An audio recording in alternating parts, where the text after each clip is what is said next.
وعلى آله وصحبه ومن تبعه بإحسان إلى يوم الدين اللهم واجعلنا منهم اللهم آمين. Inshallah, before we get into our subject of the latest developments in Gaza, let's inshallah make dua and appeal to Allah subhanahu wa ta'ala. First of all, for our Hujjaj in this community who are living this week, and the Hujjaj of Baytullah al-Haram from all over the Muslim world, to give them inshallah a safe Hajj and a Hajj Mabrur. And Allah subhanahu wa ta'ala grant all of us, those who made it and those who did not make it, inshallah, another Hajj. Those brothers and sisters really suffered a lot to try to get through the system. And many of them were failed by the system. The system failed them big time. They put lots of efforts and they did not get through. May Allah subhanahu wa ta'ala still grant them the reward for their intention. And as the hearts and the minds these days go to Mecca and Mina and Arafat and Muzdalifah and Medina, because this is the sha'air Allah that Allah subhanahu wa ta'ala said, وَمَنْ يُعَظِّمْ شَعَائِرَ اللَّهِ فَإِنَّهَا مِنْ تَقْوَى الْقُلُوبِ. That we as Muslims, we see sacred what Allah considers sacred, and we see great what Allah subhanahu wa ta'ala made great. So we appeal to Allah subhanahu wa ta'ala to give them a safe journey and to accept their Hajj, and to grant us all the opportunity to perform Hajj under the shade of Islam without the current corrupt regime, and also to grant us a salah in al-Masjid al-Aqsa without the Zionist control. Allahumma ameen. This week we have seen, after Friday, the media, which was busy with Trump being found guilty on 34 charges, suddenly we saw a shift and the Gaza issue came back to the forefront. So what had happened and what's new? So basically, on Friday, late, President Biden came on national TV and presented a proposal and appealed to Hamas to accept it. And basically what he said, and I quote, "Bring all the hostages home, ensure Israeli security, create a better day after in Gaza without Hamas in power, and set the stage for a political settlements that provides a better future for the Israelis and the Palestinians alike." It was a 15-minute presentation, but what we need to realize that the so-called Biden proposal is not really Biden proposal. This is Netanyahu proposal. And the general guideline of this proposal is exactly the general guideline that Hamas has accepted a few weeks back. And Netanyahu refused it and claimed at the time that this proposal has been tampered with, that the Egyptian Mukhabarat and the Qatari representative have flipped and changed stuff and sent it to Hamas, and Hamas approved of it, that the Israelis were not aware. And that's another big lie of Netanyahu and the Israeli government. And the Americans exposed them. They said that they were aware of what is in the proposal, but they were hoping that Hamas will say no. And when Hamas said yes, they got into a situation where they have, oh, this does not satisfy our needs because basically it has been tampered with.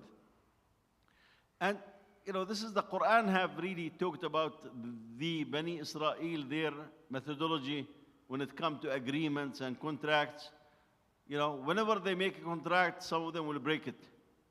And in the past 76 years, we have seen this clearly. They will say no, no, no, no. When the other said yes, then they say no. And basically, from this perspective, we have seen this trend, especially in Oslo, in this regard, that they will take a stand. Now, if they feel that the other side will say no, they will say yes, yes, yes, yes, we'll accept it. And the other side, of course, expectation to say no. But the moment the other side will say yes, suddenly they will say no. So this is something that has been there. The Quran talked about this, and of course, we have seen this being repeated. So what's the story? The background for all of this is the following. And some of this may be repetitive for some of you who hear this before, that in December of last year, after the October 7 events, Arab leaders appealed to the US that we have to have a ceasefire by Ramadan. Let the Israelis, the Zionists, do whatever they can do against Hamas, but in the beginning of Ramadan, we have to have a ceasefire, because they have some fear that the masses could do something, could destabilize some of the regimes, may have problems. So they want to be sure that by the beginning of Ramadan there will be a ceasefire. And indeed, we have seen the Zionists killing left and right, making this strategic decision that anyone who is in Gaza is considered a target. We will not distinguish between a soldier, a Hamas fighter that is, and between a civilian, young or old, male or female, child or adult. So that strategic decision was made early on, and that's why in the first 2 or 3 months, we have seen about 20,000 or so attain the Shahada, and tens of thousands were injured. So this message went from the US to the from the Arab countries to the US, and from the US to the Israeli government that, do whatever you can until, of course, when the killings became, outrageous to the world, there start to be criticism, and they slow the pace of killing. Did not stop it, they just slow the pace of destruction. When 60–70% of the Gaza buildings have been destroyed, and the bulk of 2.7 million were driven from their homes, and about 1.4 million, almost more than half, gathered in the city of Rafah in the south, which was not entered until in the last 2 weeks and a half or so. So basically, Biden came and announced that Monday, which was the Monday before Ramadan, there's a ceasefire. And we said that this was really a stupid statement by the president, because he made it and he was not sure that the Israelis would adhere by it. And indeed, they did not. So basically, Ramadan came and gone, and there was no ceasefire. So that was a major, mistake for the president to mention a statement and give it as a fact, and it turned out that the Israelis did not follow in this regard. So Hamas came with a stand that we will not accept a ceasefire, and we will not accept releasing the hostages for a ceasefire, except if the war come to an end. And of course, the Israelis made it clear that they will not agree to this. At the time, we said that it's very interesting to make this observation of why Hamas made this statement at the time, before Ramadan. Did they think that, there's enough pressure, international pressure on the Zionists to do a ceasefire, and that they would, adhere and cave in? Or that they have some other strategic goal in mind? Alaykum assalam. But the bottom line is, they made this request that we will not accept a ceasefire with freeing the hostages unless the war stopped, and there's guarantees from the US, Turkey, Qatar, and Egypt. And of course, the Zionists did not agree to this. And the Qataris tried to convince Hamas, with the Americans, of course, explanation, accept something temporary and we'll try to make it permanent. But again, Hamas declined. They said basically if you accept it, because we already have, a few months back, we have an exchange of prisoners between Hamas and the Zionists, and we did not really see anything after that. The war went as if nothing had, taken place in this regard. Now, a proposal that was given that made it clear that we will have a 6-week of calm exchange of prisoners where Hamas would release some of the hostages, not the military men. Basically release the elderly, the military women, and the bodies of the dead, because there are many of them who were died because of the bombing. And the Israelis would release a good number of Palestinian prisoners. Some of them have been there for long term. And it's the second stage where the permanent so-called agreement for stopping the hostilities will take place. So what Hamas compromised on is not the what the Israelis want, is that there's no commitment to end the war.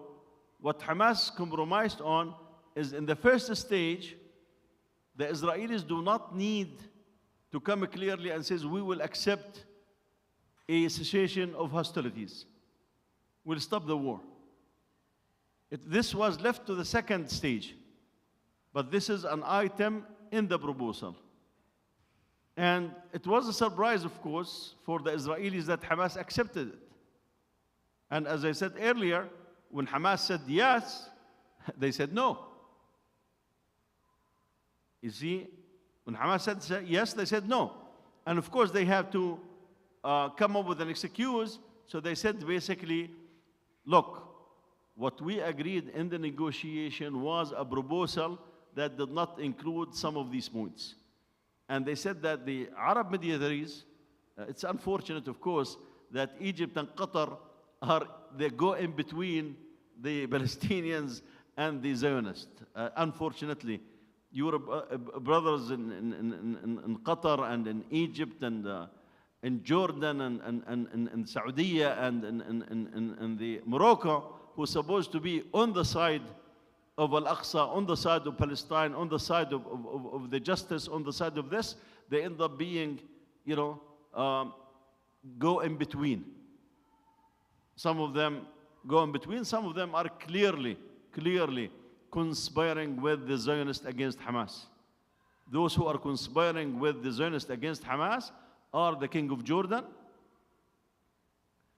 the President of Egypt, Sisi, Mohammed ibn Zayed of the Emirates, Mohammed ibn Salman of Saudi, and the King of Morocco.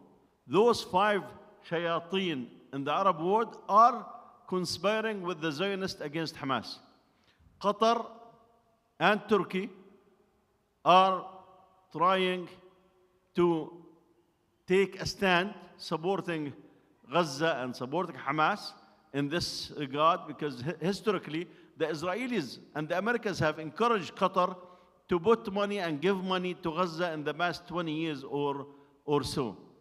But of course Qatar claim, oh, we are, impartial because we need to be intermediaries in this regard. But the distinction is clear between Turkey and Qatar on one side and the other criminals on the other side who are clearly conspiring. And this is not something that I make up. Just go and read what we discussed before, Israeli ministers standing and thanking the King of Jordan, thanking the Mohammed bin Salman of Saudi and Mohammed bin Zayed for the thousands of trucks of supplies that come to the Zionists. So your brothers and sisters are dying from hunger in Gaza, and they are supplying thousands of trucks. And they were exposed, and the Israeli media have shown all those trucks coming with all sorts of merchandise that because of the Yemenis blocking Bab al-Mandab to the ships that coming to the Zionist harbors, they now go where? To Abu Dhabi and other UAE harbors and put this merchandise. So basically, it's beyond, it's clear, very clear who's supporting what.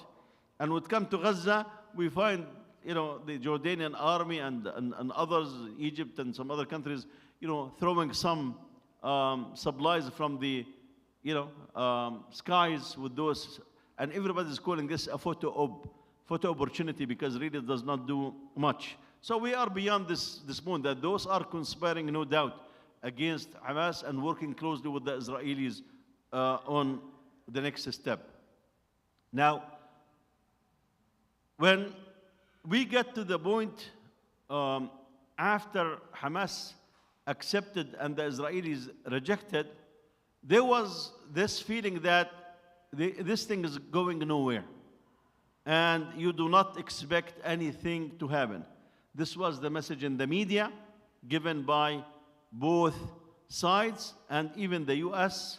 In fact, Qatar said things is a standstill, and everybody's saying things are basically, there's not much of a movement and we do not expect something. Now, out of the blue, out of nowhere, suddenly, Biden talked for 15 minutes about this new proposal that the media called Biden's proposal. When you look closely at it, you will find that there is not much difference in the outline, main point between what Hamas accepted and the Israeli rejected a few weeks back and this proposal. Where did this proposal come from? If you read the Israeli media, it's clear. It came from the war cabinet. It came from Netanyahu, where they met 11 days ago and they came up with this proposal. And of course, gave it to the US. And the Israeli media said clearly that the Israeli authorities prevented them from publishing anything about this. So the media was aware that there's something cooking, the Israeli media that is. But they put a block on the publication. They did not want to preempt this proposal for this. The question is why? What is this proposal and why there is a problem with it? You can see this from the first reaction to the proposal. Now, again, this is Biden's supposedly proposal, but actually it's Netanyahu's proposal. And if you read the statement that we just quoted from Biden, of course, it's appealing mostly to the Israeli public that this will achieve for you 1, 2, 3, 4, 5. And appealing to Hamas that this is your opportunity in this regard to accept this agreement. Why would Netanyahu come up with this proposal? There are few reasons for this. One, 2 weeks ago, the main member of the unity government, who's not in the Likud, that is Gantz, who used to be in the opposition with Lebed. Gantz joined in October, after the October 7 events. He joined the government and they called it a unity government. So Netanyahu keeps saying, we have a unity government, that the country is united behind me. Gantz came 2 weeks ago and said, look, if the government would not agree to a statement, stating what will be after the war in Gaza, what's the, guidelines, what's the blueprint, what's the plan, I am quitting the government June 8. And of course, Netanyahu came quickly and saying, you are sending a gift to Sinwar. Yahya Sinwar is the main head of Hamas in Gaza, who is directing the fighting. So he said, you are giving him a gift by, threatening me and the government to quit. So this is a first that Netanyahu is having an issue that he will be on his own starting June 8 if Gantz split. To add the pressure on him, the three main opposition leaders in the Knesset met together, Sa'ir, Lieberman, and Lebed. They met this week, and they decided that they want to bring the government down, and they called upon Gantz to quit the government. Lieberman said that Netanyahu called him and said, I want to make you defense minister. And of course, he declined. So he tried to buy them. So in this regard, he is being isolated as a prime minister within the country. So he's standing by himself. Who's next to him? Two criminals who are more criminal than Netanyahu when it comes to the way that they look at the issue of Palestine and the Palestinians. Netanyahu, let's not be fooled. Netanyahu and his right and left wing helpers, when I say wing, I do not mean, on the left. It's wing helper that he's flying with his body, and he have two wings that help him to fly if Gantz quit, which is Ibn Gfir and Smotrich. So immediately after Biden gave the proposal, Smotrich and Ibn Gfir, who are the ones with 15 seats in the Knesset, and if they withdraw, the government will collapse. They came and said, if you accept Biden's proposal, we will get the government to collapse, and we will vote against you in the Knesset. Because they have 161 seats, 15 of them, if they leave, the government will collapse. At that point, the other opposition leader, Lebed, came and said, if they withdrew, we will support Netanyahu in the Knesset to get this agreement to pass. So the opposition is saying, basically, we want this thing to pass. And if those extremists on the right do not support the proposal, we will come forward and vote for you in the Knesset, and we will get this thing approved. So basically, the threat of Ibn Gfir and Smotrich would not make a difference. But Netanyahu knows well that he needs Smotrich and Ibn Gfir. And he knows very well that if the opposition voted with him to pass this agreement, after this is done, they will still bring the government down and call for a new election, because they already is doing this. And for Netanyahu, all what matters, and this is, by the way, the Israeli press mostly is saying this, it's not my statement, that what matters for Netanyahu is the future of Netanyahu, not the future of Israel, not the future of the people, not the legacy of Zionism or anything. It's his own future. Why? Because he is in court for corruption. And he was hoping before October 7 that with the help of Smotrich and Ibn Gfir, he will be able to pass a law that will protect him from the courts. Remember, Olmert, a previous former prime minister, ended up in jail on corruption charges.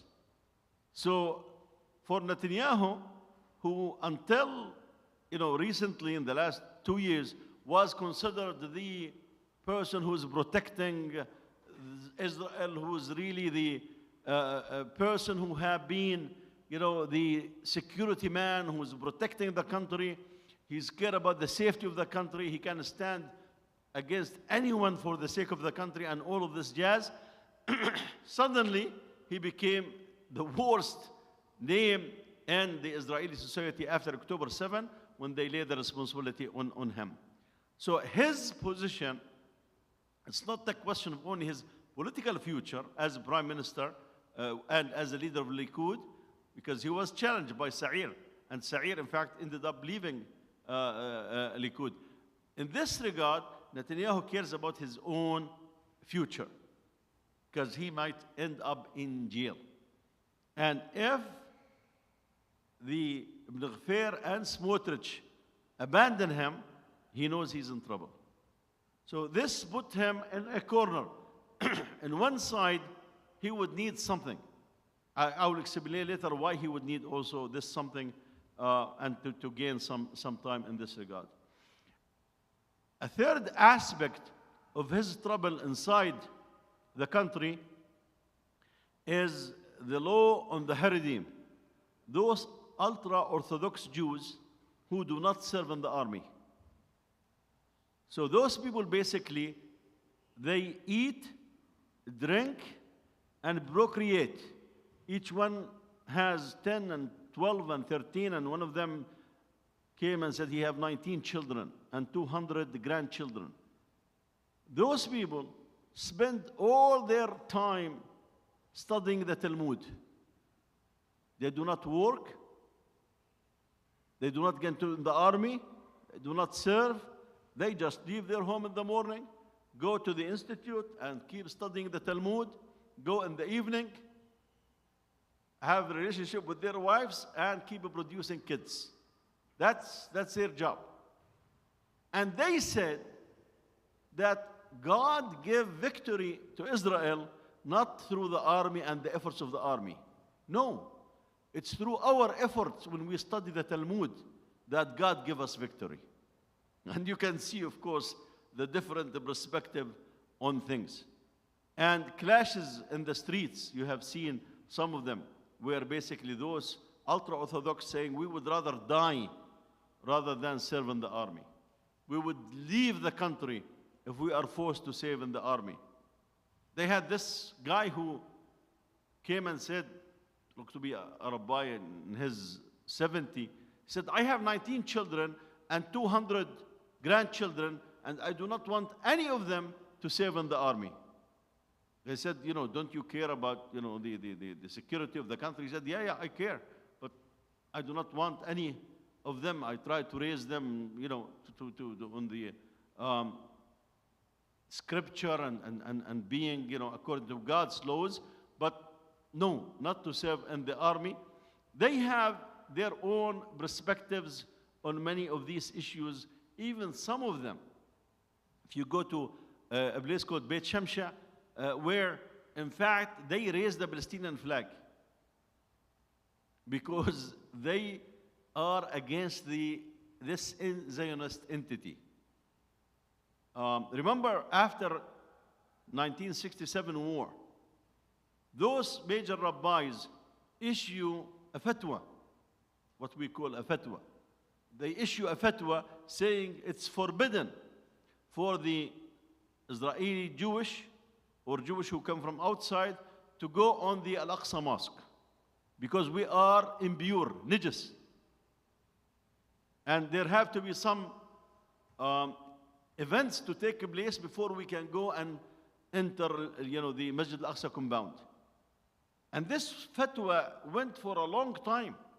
There was no issue until people like Ibn Ghafir and Smotrich came, those Zionists, and come and say, no, we will need to do this to hasten the coming of the, what they consider building the temple in place of Al-Masjid Al-Aqsa and the Dome of the Rock. So there is this religious conflict within themselves, plus this new Zionist part. And that's why we've seen in the last 10, 15 years, this invasion of Al-Aqsa each day, which caused problems in Palestine. So basically, you have contradictions within the society in many of these issues. And the ultra-Orthodox take a strong stand from this. Today, 1,000 doctors, senior doctors, who head the main departments in the hospitals, wrote a letter to the government that if this law of exemption continue, we will leave the country and go overseas. Those are heads of departments in the hospitals in occupied Palestine, the Jewish ones. We will leave the country. Why? Because the law says, they're going to be lenient, still going to be lenient with the Haredim, the ultra-Orthodox, but they're going to get the doctors to serve 52 days in the army each year, which means 52 days in Gaza. 52, and say, why? Why we need to, as doctors, head of departments, and this and that, and we are caring for the health of the nation, and this and this and this well-being, and we are serving, and those people are eating and drinking and procreating, and we are giving them the money from our taxes. So Netanyahu finds himself from different sides, being belted with statesmen and being isolated more and more. Remember, when Netanyahu came with this government in December of 22, October 23, year 23, last year, is when this events happened in Gaza. But the government came in in December 22nd. And with this government came to power, one of the main agenda was to change the law of the judiciary. Because Israel does not have a constitution. Israel does not have a constitution. And the way they function is the government make a decision. If you do not like it, if you are a member of Knesset, you do not like it, you go to the Supreme Court and said, you need to overrule this. And even if you are a regular person, you do not need to be a politician. This gets on my territory, the government coming on my territory, the Supreme Court should shut it down. So the Supreme Court discussed this and may overrule the government. So Netanyahu and his gang, Ibn Gfir and Smotrich and company, came up with this judicial proposal to change upside down the whole judicial system, which means that the government and those Zionist government will be just like a Sisi, like Abdullah of Jordan, and like Ibn Zayed and Ibn Salman. Their decision is final. Nobody can come. Anybody can question Ibn Salman or the king of Morocco. You're going to be in jail, if not killed. So they want to say, why the Arab countries supporting us or surrounding us? Each one has the ability to make a decision, and we are the only one that are overruled by a group of judges. So basically, they proposed this, and demonstration continued. 500,000 used to come out every week for at least, if I remember correctly, about 30 or 40 weeks that they continued to come in by 500,000 objecting to this, but they would not budge. The government would not budge on this, that we're going to proceed. Until Gallant, who's the defense minister, who's a Likud member, came publicly and said we should not propose this at this point, the judicial overhaul. And Netanyahu took a hasty decision and fired him. When he fired him, what happened? The whole country came to a standstill. The airport workers shut down the airport, said we are not working. The health care system, the hospitals, shut down. We are not going to treat patients. The transportation system shut down. We are not going to run buses. We are not going to run subways. And the country came to a standstill. And Netanyahu had to change and call Gallant to come back to be defense minister. So that was a major humiliation for him. This is the same Gallant that's still defense minister. And that's why Netanyahu and Gallant, who's Likud member, defense minister, and Gantz, who's a member of the opposition, the three of them are the war cabinet. There are two more who are advisors, but those three make the decision. 3-0 or 2-1. That's how they make their decision. So basically, Netanyahu is not within this war cabinet, is not somebody who's popular. Because Gantz hate his guts, and Gallant, again, hate him because he had fired him and tried to humiliate him publicly and failed miserably. So from this perspective, Netanyahu is facing all those challenges from within. And add to this, two major events that took place recently. The ICC, International Criminal Court, have talked about issuing a warrant to arrest Netanyahu and to arrest Gallant, the defense minister. and to arrest Hagabi, which is the head of the army. And that was sending shocks within the Zionist society. Because basically, you have seen the statements, this is hate crime against us, this is anti-Semitic, and this and this and that. And it came clear to the international audience that the Israeli Mossad went and threatened this court, the judges, 2 years ago, that if you do something like this, we will go in a different tone, but we will go after you and your families. So your families will not be safe. Not just that. The head of the International Criminal Court, Ben Soda, is a woman from Africa. Her husband is a Moroccan. They brought pictures that compromise her husband. So basically the Mossad was trapping her husband with some girls. And they brought the picture and said, you see these pictures? We'll make them public. So basically, those are criminal gangs, mafia. This is how this society functioned. And when there was talk that ICC will issue arrest warrant against Netanyahu, we have seen the Zionists in Palestine and their brethren in Washington, D.C., threatening the judges again. I mean, some of those people in Washington, D.C. will sanction the judges. We'll issue this. We will do this. In fact, they ended up, we're going to go to Congress and vote against, and they sent some representative, and Netanyahu made it clear, only Mother USA can prevent them from issuing such a thing. But, alhamdulillah, the ICC did not budge. And they said, this is the ICC head, he said, I was told by a Western authority person that this ICC was created for the people of Africa. Third world countries, some of those people, maybe even some Muslim, it was not created for the Western leadership and for their allies. So for them to have the guts and come and say we're gonna issue an arrest, what for Netanyahu is big deal.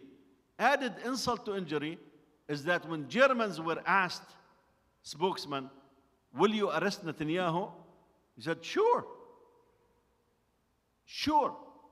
And that really drove them more crazy because this is supposed to be the country of the Holocaust.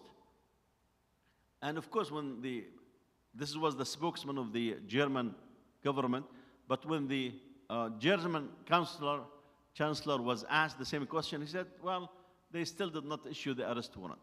So he was more diplomatic. But basically, France made it clear, if the issue, we will arrest Netanyahu. So basically, if such a statement, if there an arrest warrant, many countries he cannot go to in this regard. So that was, a first really change that changed the game in terms of them. And then the ICJ, International Court of Justice, at the request of South Africa, came and asked the Israeli army to stop the campaign in Rafah. Remember, a few months back, South Africa went and asked the ICJ that the Zionists should stop the war in Gaza, but they did not agree to it. But they asked the Zionists not to harm the civilians and to let the food get in and so on and so forth. So this new appeal by South Africa to the ICJ, it was shock again to the Israeli society that this International Court of Justice will issue a statement to the Zionists, stop the war, stop this Rafah invasion. Now, as you know, with this Rafah invasion, the US said Rafah is a red line. And وَمَا أَدْرَاكَ, what the US red line? What do you know about the US red lines?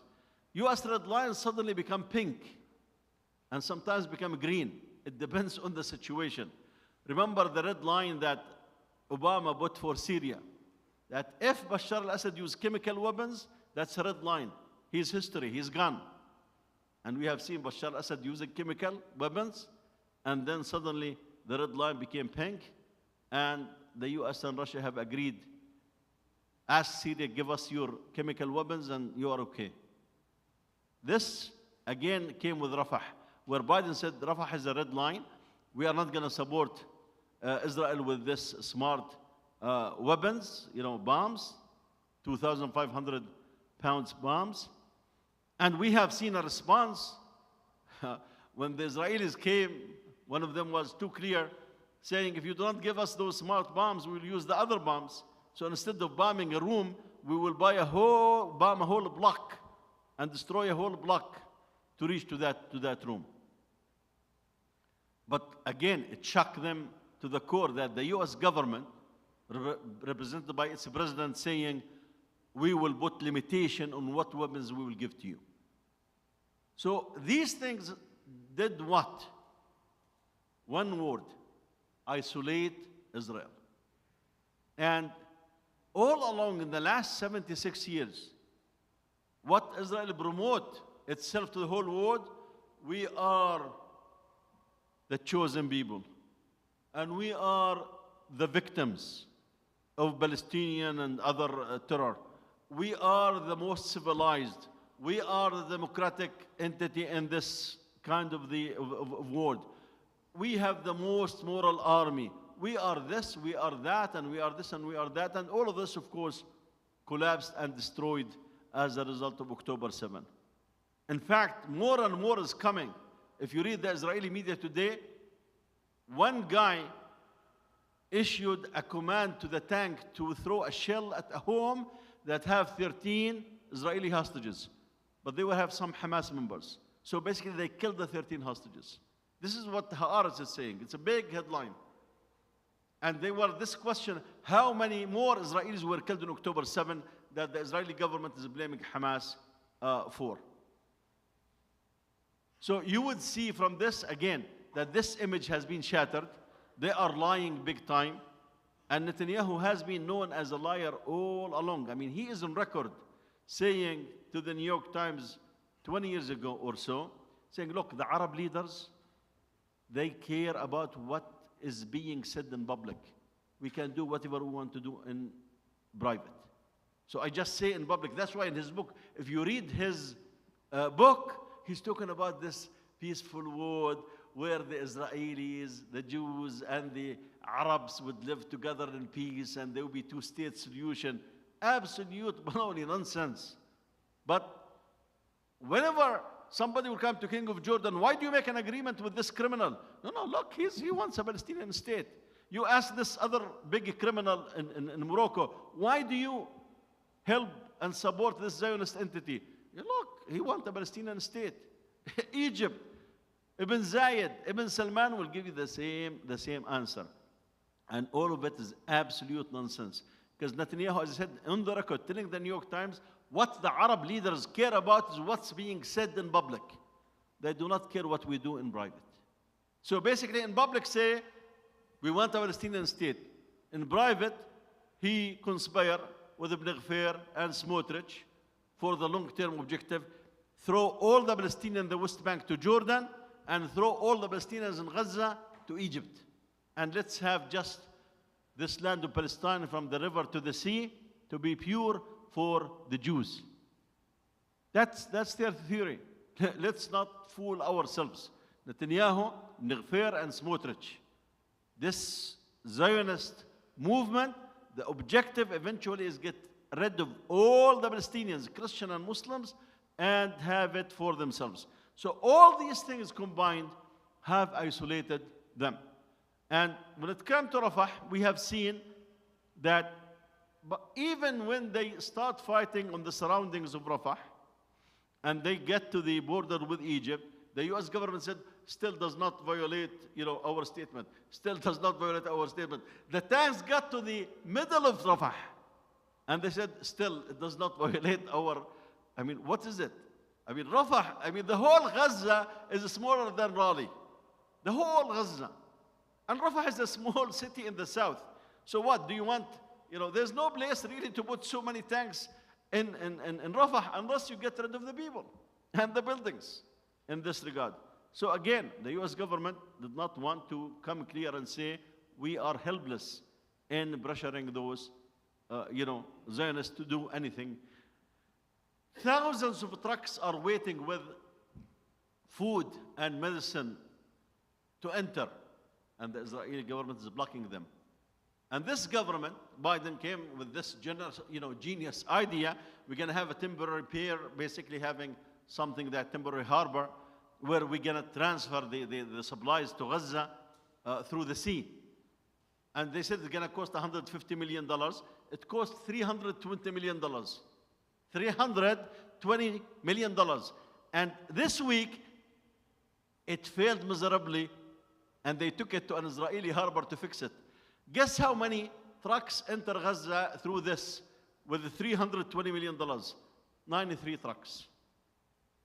93 trucks, and the cost of $320 million. Although thousands of trucks could enter through the passages, Rafah, Karm Abu Salam in the north with zero cost.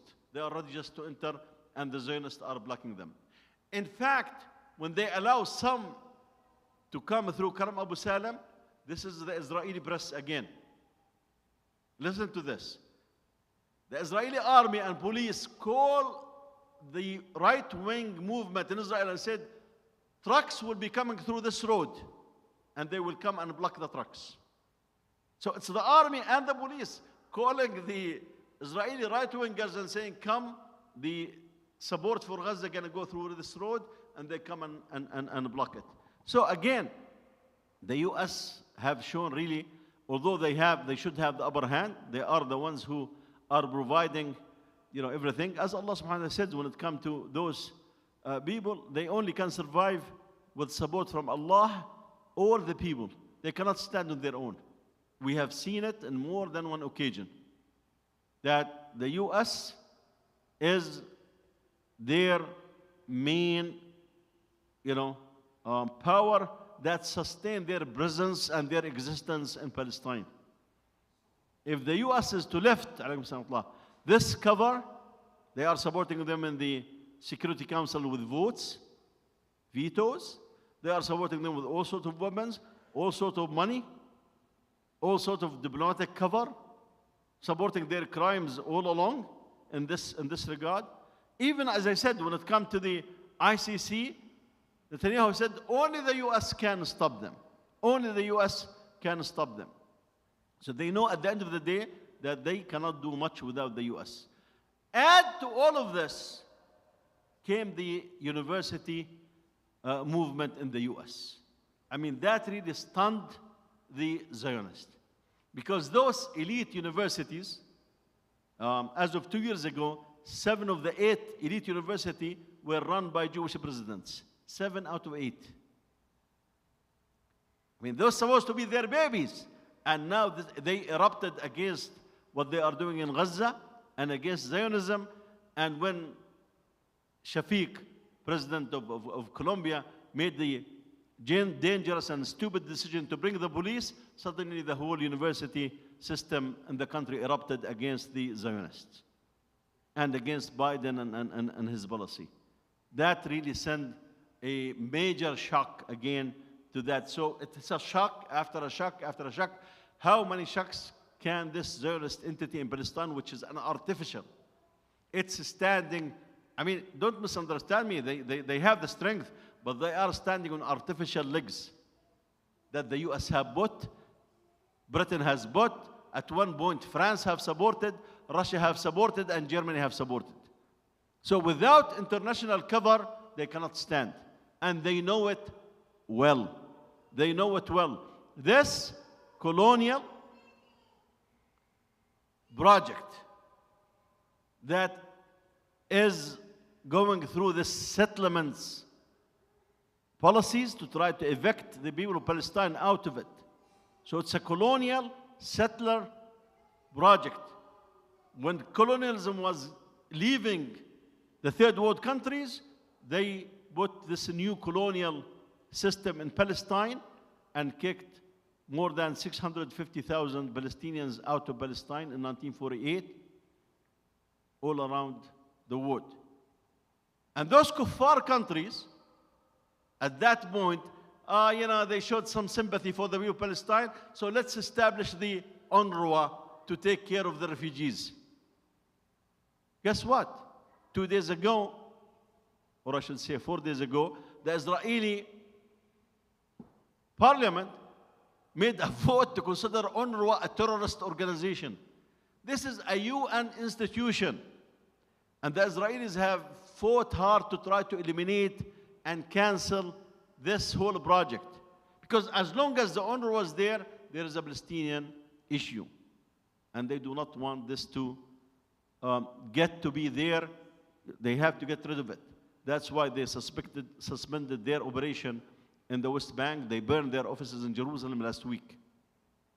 And they asked them to be evicted from their offices, which is a war on the UN itself.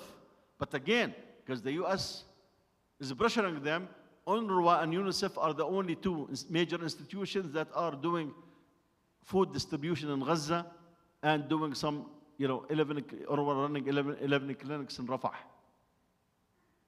And now it's becoming more and more difficult for them to operate because of this. But the US is pressuring the Zionists to allow them, because basically there is no infrastructure to do anything. Now, to conclude about this new proposal, Hamas have expressed interest into this proposal. Because again, the same guidelines are inconsistent or consistent with what they have accepted. But as they said in this country, the devil is in the details. Because when this came, this is not a Netanyahu proposal. So suddenly, as we said, some of those right-wingers came against it, and Netanyahu said, why you are taking a hasty decision? Meaning, look, I'm not serious about this. I'm trying to gain some time. And it's not,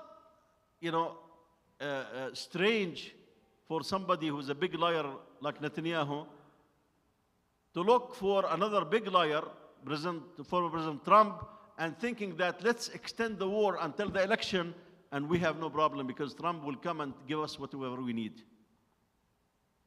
But of course, as they said in the US, misery loves company. So, Trump was indicted, and hopefully, Netanyahu will be indicted, and both of them will be in jail talking to each other and crying for their fortune. This is real. But at the same time, he thinks that let's try to gain some time. So this proposal is not serious. Netanyahu is not serious about it. Is there a chance for it to take place? No more than 20%, from my perspective. No more than 20%, which means that the Israelis have to put, the Americans have to put a tremendous amount of pressure on Netanyahu and company and threaten them with all sorts of things if Hamas accepted. So if Hamas would accept, the Israelis will most likely, it's their proposal. And if you have seen the way they operate, again, just like what the Quran says, when some of them made an agreement, others will break it. You find some officials saying, oh, we can live with this, we can do this, and we're going to get our hostages, and we're going to do this. And others said, no way, we cannot do this, and this is not acceptable, and this will be. Just last week, Netanyahu advisor met with the hostages family and said, we will never stop the war to get your hostages back. I mean, this is a public statement by the advisor to the Prime Minister. So the Prime Minister is gaining time in this regard. And also maybe they are looking for some side issues that since now they are in Rafah, that maybe they can intercept the communication and try to get more intelligence to try to get to some people that they are interested in. But basically this agreement will say that the Hamas leadership will be allowed to leave the country, leave Gaza. So they are enticing them, accept this, we will end the war, and you can leave through Egypt and go wherever you want. I mean, this is basically Netanyahu's proposal. Netanyahu's proposal. And one of the main issues that's still there, what's after? Now the Israelis are in control of the whole of Gaza. Yeah, maybe Rafah, there are some areas that they are still not in control, but they are in the middle of Rafah, and they are on the surroundings, totally surrounded, Rafah. So what is after? There were two things that were very of interest. They went in secret. You see, this is the secret part. They went in secret to Abbas. وَمَا أَدْرَكَ مَا Abbas. Abbas is just as worse as King Abdullah and Sisi and Ibn Salman and Ibn Zayed and King of Morocco. I mean, he's worse because he considered working for the Zionists a sacred contract. شيء مقدس. So they went to Abbas and said, look, why didn't you come and take control in Gaza and the entrance to Rafah? But don't say it. Don't say you are a Palestinian authority. Just come and take over. We'll give you arms, we'll allow you to take over, but don't mention it. And Abbas came in public and says, they are insulting me because they want me to go there as if I have no name, I have no nothing in secret. They made a big blunder again, but it could be a test. They said we want the United Arab Emirates to bring the police. And of course, the United Arab Emirates came immediately and attacked their statement in a very vicious way, saying basically, you are embarrassing us, saying basically we are working for you. Yeah, we are working for you, but don't say it. We are coordinating with you, but don't say it. Don't embarrass us. We are supplying you with all sorts of supplies, but don't say this in this regard. Oh, Allahu Akbar. It's 9:56. I need to conclude here, inshallah. May Allah subhanahu wa ta'ala bring the khair and the good to the Muslims around the world. And may Allah subhanahu wa ta'ala bring the khair and the good for the people of Gaza, for the people of Palestine, also in the West Bank who are suffering at the same time but to a different level, and to the people of Rafah. And may Allah subhanahu wa ta'ala show us His signs in those criminal Zionists in Palestine. Allahumma ameen. We'll see you inshallah next Sunday, commenting and clarifying what. Okay. Isha Iqamah is at 10:10. Okay. Jazakumullahu khair. So I have 5 more minutes. Let me say, inshallah, about the prisoners. There was a CNN report in Arabic and English talking about the horrific situation of the Palestinian prisoners in the Israeli prisons. And it was supported by pictures and statements from a Jewish doctor who went to the prison to do something, and he took some pictures on his phone, and he saw this horrific situation, and he came and communicated to CNN. You can see the report in CNN Arabic and in CNN English. It's very disturbing. The statements, what's being said is really very disturbing in this regard. If you can stomach it, you can read this. But basically, what is happening is when the right-wing government took place in December 22, year 22, Ibn Ghafir came and said, give me control of the police. They gave him this national security advisor, but he said, I want to be in control of the police. Why? 2 reasons. He will be in control of the prisons, and he will be in control of the gates of Al-Aqsa. So the people who are controlling who get in and out from Al-Aqsa are working for Ibn Ghafir. And that's why in Ramadan you saw the conflict between him and the government and the Shabak. Now to the prisons, he came basically and said, why do you feed the prisoners? This was public, by the way. This is not private. Let's just give them 1 meal, and this meal is reduced. So basically the prisoners get 1 meal per day, which was reduced. Previously, they would have multiple meals per day. Then he came and said, we will not allow visits for the family as before. It will be every few months. Before it was every month. So what's happened now is the prisoners are losing 10, 15, and 20 kilos. And some of you might have seen the picture of a prisoner who the Israelis put in the south of Gaza. His time is out. They put him in the south, and the Red Crescent came and picked him up. He cannot barely stand. People have to, and he was young, because basically no food. Not just this. Torture for the prisoners. Those who were there for many years, and the new ones, the 8,000 that were arrested after October 7. Remember, all those who were arrested after October 7 are in administrative detention, meaning there is no accusation. They are not being accused of anything.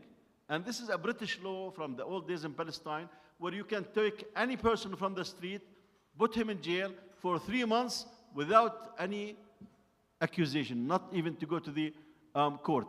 And when the 3 months are over, you renew it.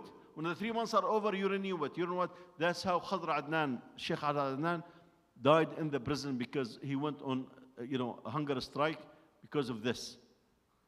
Sheikh Jamal Tawil went on strike because for his own daughter that was also in administrative detention, and then they had to release her. So what's happening now, in one case, Haaretz said that 19 guards in one prison enter a cell and kept beating the prisoner until he died.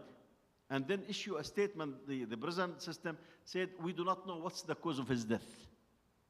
I mean, look, 19 men beating up one person until he died, and then they are not sure why he died. I mean, it's obvious. Secondly, in transporting prisoners, according to the Israeli press, 2 prisoners were killed while being transported by their guards. I'm just giving examples. Khalda Jarrar, a sister who's 49-year-old, she was in administrative detention, and her husband is in administrative detention. She entered with 2 legs and 2 feet. She came out on Wednesday without her feet, and part of her leg is severed. And initially, the family did not want. They said, "You need to treat her." I mean, she went to the prison, Sag Salim, nothing, and she came out with severed feet, and part of her legs were severed. So this is Ibn Ghaffar policy for the prisons. In fact, he said in public, "Why do we take prisoners? Just kill them." When you have somebody suspected of whatever, don't take them prisoners, kill them. This is public. This is in public. Public statement. So the plight of the Palestinian prisoners now is really way beyond the torture that we have heard of in the Abbas prisons. Abbas prisons used to be worse than the Israeli prisons. Now the Israelis are matching to the cruelty of the Abbas people. Remember when I talked about Sheikh al-Barghouthi, who Abbas people drilled holes in his bones. I mean, when he was released, died, of course, Abbas people said, "We do not know why he died, natural causes." What natural causes? And they want to bury him. But his family insist of seeing him. They were drilling in his bones. And that's why they used to say, Palestinian, prisons are much worse than the Israeli prisons. Now Ibn Ghaffar said, let's match and do worse.